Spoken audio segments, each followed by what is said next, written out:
O cristão levará muitas cusparadas. Parte 04, dia 8 de maio de 2026.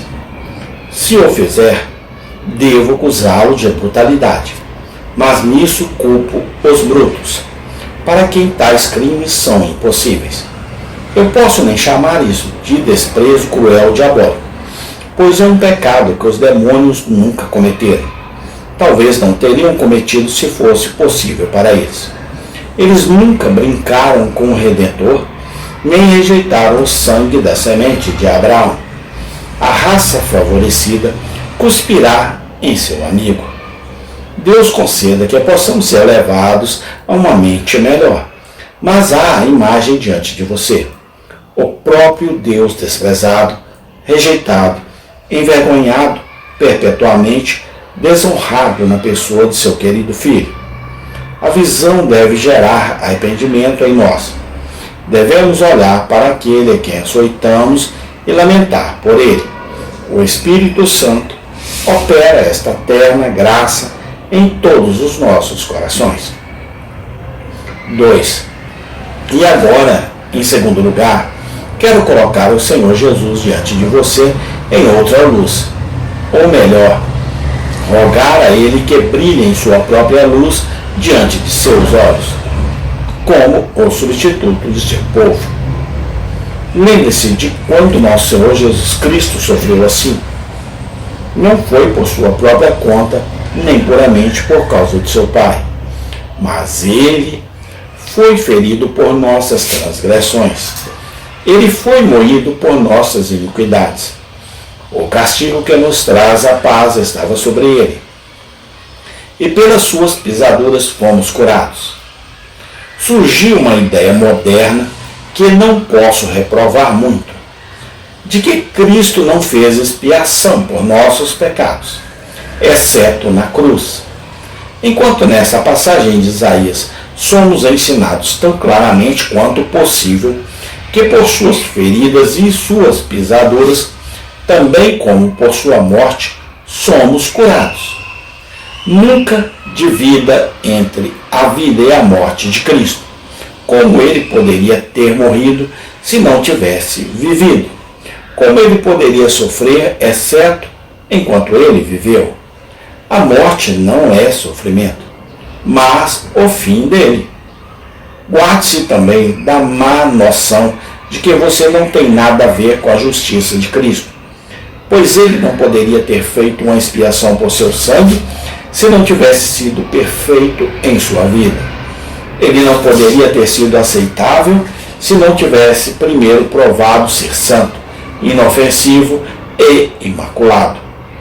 A vítima deve estar impecável, ou não pode ser apresentada para sacrifício. Não desenhe linhas bonitas e não levante questões triviais, mas olhe para o seu Senhor como ele é e curve-se diante dele, pois ele não poderia ter feito expiação por seu sangue se não tivesse sido perfeito em sua vida. Entendam, meus queridos irmãos e irmãs, que Jesus tomou sobre si o nosso pecado e, sendo encontrado levando esse pecado, ele teve que ser tratado como o pecado deve ser tratado. Agora, de todas as coisas que já existiram, o pecado é a coisa mais vergonhosa que pode existir. Merece ser açoitado, merece ser cuspido, merece ser crucificado.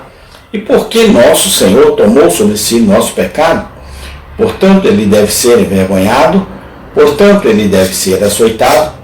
Se você quer ver o que Deus pensa sobre o pecado, veja seu único filho sendo cuspido pelos soldados quando ele foi feito pecado por nós.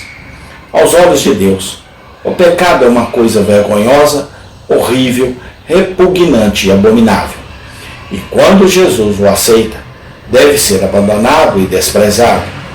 Esta visão será ainda mais maravilhosa para você quando você se lembrar de quem foi cuspido.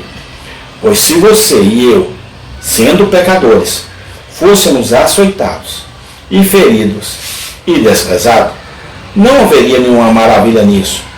Mas aquele que levou o nosso pecado foi Deus, diante de quem os anjos se curvam com reverente temor.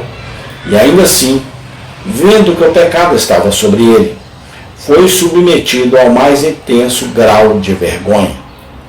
Vendo que Jesus ficou em nosso lugar, está escrito sobre o Pai Eterno que ele não poupou a seu próprio Filho. Aprove ao Pai feri-lo, ele o fez enfermar. Ele fez de sua alma uma oferta pelo pecado. Sim, amados, o pecado é condenado na carne. É feito parecer extremamente vergonhoso quando você se lembra disso. Embora tenha sido apenas imputado ao nosso abençoado Senhor por imputação. Mas isso o jogou nas profundezas da vergonha e angústia antes que pudesse ser removido. Vendo que o pecado estava sobre ele, ele foi submetido ao mais intenso grau de vergonha. Reflita também sobre a voluntariedade de tudo isso. Ele voluntariamente se submeteu à resistência do sofrimento e do desprezo. É dito no texto: ele deu, mas enquanto estou falando, sinto como se a linguagem mal devesse tocar em um tema como este. É muito fraca para a sua tarefa.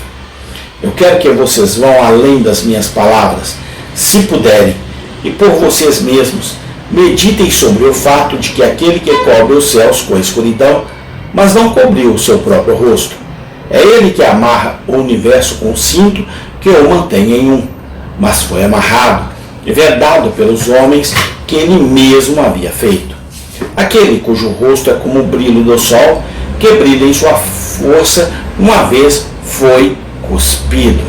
Certamente precisaremos de fé no céu para acreditar neste fato maravilhoso. Pode ter sido verdade que o glorioso Filho de Deus foi zombado e zombado.